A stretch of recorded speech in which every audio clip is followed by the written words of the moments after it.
1000 قابل انسان مر جانے سے اتنا نقصان نہیں ہوتا جتنا کہ ایک احمق کے صاحب اختیار ہونے سے ہوتا ہے۔ اگر تو بیکار پتھر ہے تو صاحب علم کے پاس بیٹھ، گوہر بن جائے گا۔ ماں باپ کے ساتھ آپ کا سلوک ایسی کہانی ہے جو لکھتے آپ ہیں لیکن آپ کی اولاد آپ کو پڑھ کے سناتی ہے۔ خبردار، بہت سے شیطان انسانوں کی صورت میں ہے، بس ہر شخص کے ہاتھ میں ہاتھ نہیں دے دینا چاہیے۔ درویشوں کے علاوہ دنیا کے باقی لوگ بچوں کی مانند ہیں جو کہ دنیا کے کھیل میں مگن ہے۔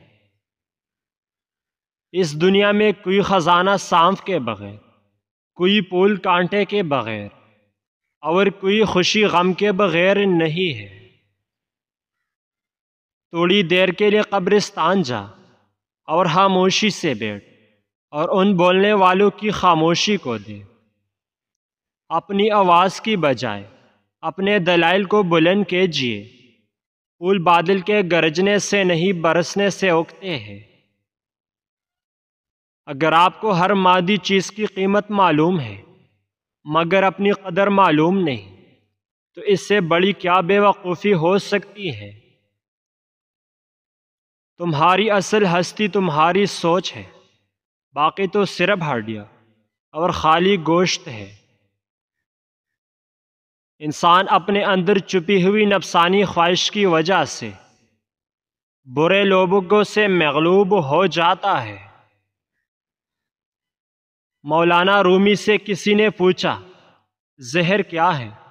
ہر وہ چیز جو ہماری ضرورت سے زیادہ ہو زہر ہے، جیسے قوت، دولت، اقتدار، بھوک، لالچ، محبت اور نفرت۔ اگر میرا علم مجھے انسان سے محبت کرنا نہیں سکھاتا تو ایک جاہل مجھ سے 1000 درجے بہتر ہے۔ جو درد تم محسوس کرتے ہو وہ پیغامات ہیں، انہیں غور سے سنو۔